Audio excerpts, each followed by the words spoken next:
Chapter 6. Once a year, we had to take an IQ test and a psychology test and an aptitude test, which showed that what you might grow up to be if the Herdmans will let you get out of the Woodrow Wilson School alive. But the only test the Herdmans ever bothered to take was the eye test. This surprised everybody because it meant that at least they knew the letters of the alphabet. You had to cover up one eye with a little piece of paper and read the letters on a chart, and then cover up the other eye and read them again. If you couldn't do it, it meant that you had to have glasses. Sometimes it just meant that you were scared, like Lester Yeagle. If you don't do it right, Gladys Herdman told Lester, it means your eyes are in backward and they have to take them out and put them in the other way. This made Lester so nervous that he couldn't tell L from M or X from K, and when the doctor said, well, let's just switch eyes, he went all to pieces and had to go lie down in the nurse's room till his mother could come and get him. Besides, having 3 other kids and a baby, Mrs. Yeagle was a school bus driver, so she couldn't waste much time just letting Lester be hysterical. But Lester was too hysterical to tell her what happened. All he said was, Herdman.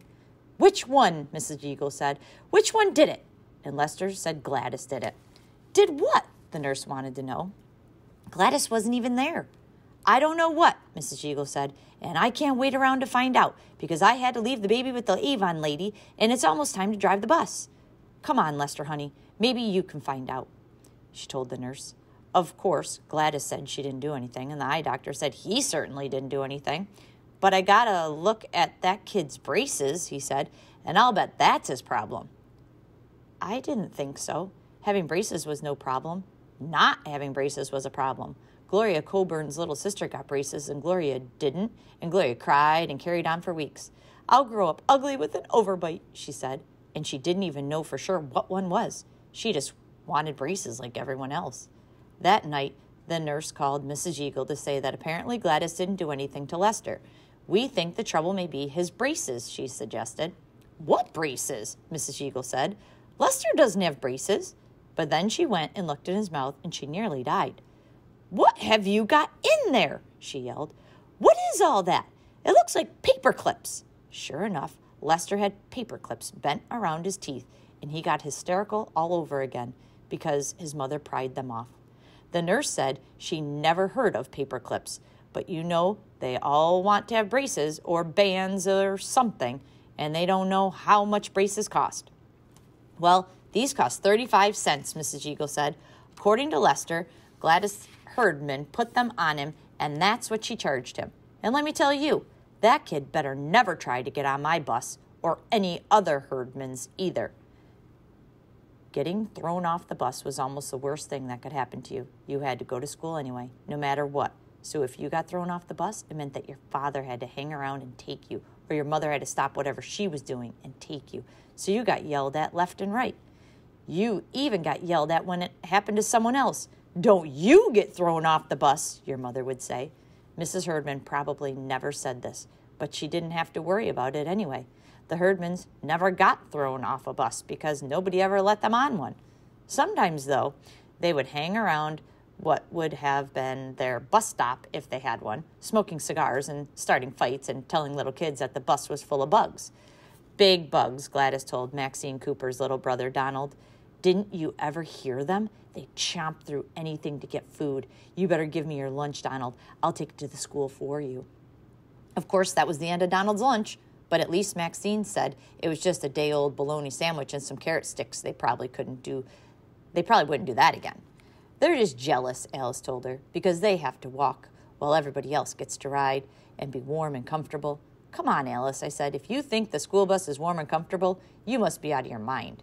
But Imogene was standing right beside us, so Alice ignored me and said again how wonderful it was to ride the school bus and how she would hate to be the Herdmans who couldn't ride the school bus because they were so awful. After that, they began to show up every morning at Maxine's bus stop, looking sneaky and dangerous like some outlaw gang about to hold up the stagecoach. But they didn't do anything, Maxine said, looking worried. They just stand there. It's scary.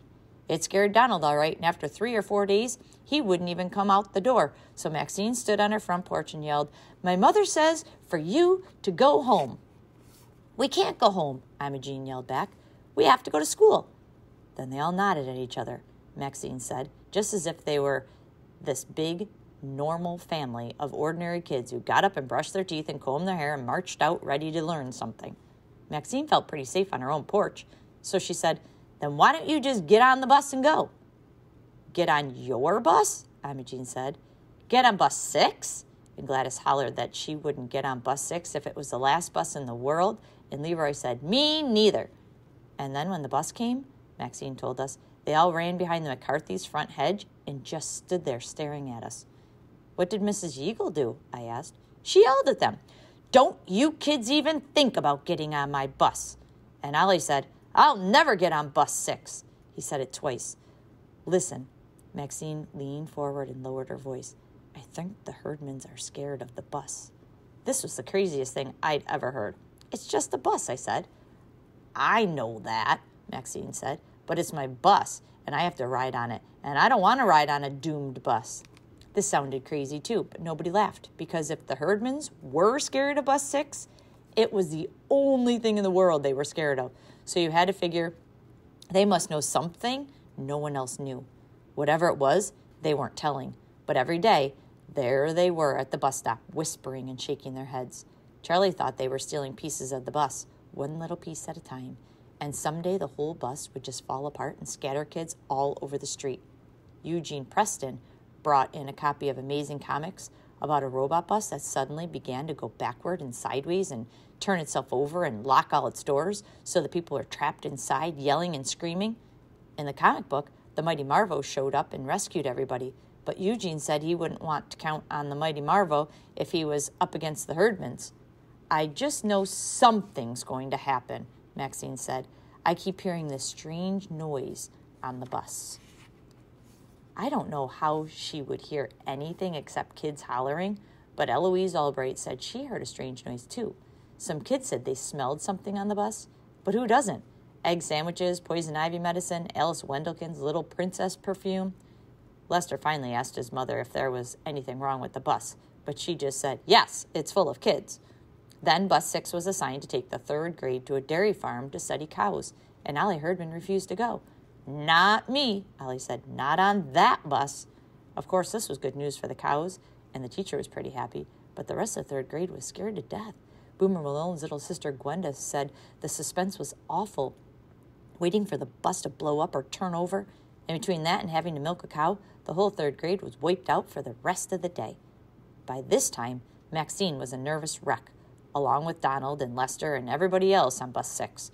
More and more kids were feeling sick to their stomachs and then feeling fine as soon as the bus left. And they all said the same thing, that they were scared to ride the bus because the Herdmans wouldn't get on it. "What kind of reason is that?" my mother wanted to know. "Of course they won't get on the bus. Thelma Yeagle won't let them on the bus.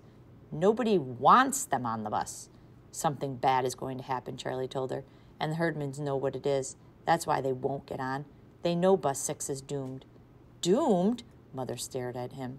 "You watch too much television. Is that what everybody thinks?" We said yes. "Then why doesn't somebody just put the Herdmans on the bus and make them ride it?" Mother said. "Since it wasn't my bus, I thought that was a good idea. And so did Charlie. And so did Mr. Crabtree, I guess, because that's exactly what he did." "We have to ride your bus, Lester," Gladys said. She grinned this big grin so Lester could see her teeth all shiny with paper clips. "The principal said." "I thought you were scared to ride this bus," Maxine told Imogene. "You said it was doomed." "I didn't say that," Imogene told her. "You said that." She climbed on the bus and walked up and down the aisle, picking out a seat next to some victim. "It looks all right to me." Mrs. Yeagle was pretty mad at first, but she told my mother it wasn't all bad to have the Herdmans on the bus. They told everybody to shut up, she said, and everybody did. Not for long, though. Claude and Leroy stole a bunch of baby turtles from the pet store and took them on the bus and put them down some kids' shirts. Leroy said later that he was amazed at what happened. He thought the turtles were dead, and he was going to take them back to the pet store and complain. The turtles weren't dead. They probably saw who had them and decided to stay in their shells till they were big enough to bite back. But it was nice and warm inside the shirts, so they began to stick their heads out and crawl around. Of course, nobody knew they had turtles down their backs. Nobody knew what they had down their backs, but Donald Cooper thought it was big bugs, hungry and tired of peanut butter sandwiches. "I've got the big bug Dogs on me, he yelled, and right away all the other kids began to yell and scream and jump up and down and thrash around, so Mrs. Eagle had to stop the bus and get everybody settled down. It was another week before all the turtles came out from under the seats and behind the seat backs, so it was a good thing they were little to begin with and didn't grow very fast. Once the herdmans had collected all the turtles, they got off the bus and never came back. Don't want to ride this dumb bus, Ralph muttered, and I guess that was the real truth. They just wanted to get on the bus, take over the territory, wham a few kids, pick out the best lunch, Gwenda Malone's, usually because Gwenda always had 2 desserts and no healthy food, and then get off the bus and stay off, which they did. For once, though, they weren't the only ones who got what they wanted. Lester's baby teeth fell out like popcorn. All those paper clips, Mrs. Eagle said, and his second teeth came in all crooked and sideways, so he had more braces and bigger braces and fancier braces than anybody else in the Woodrow Wilson School, and maybe the whole world.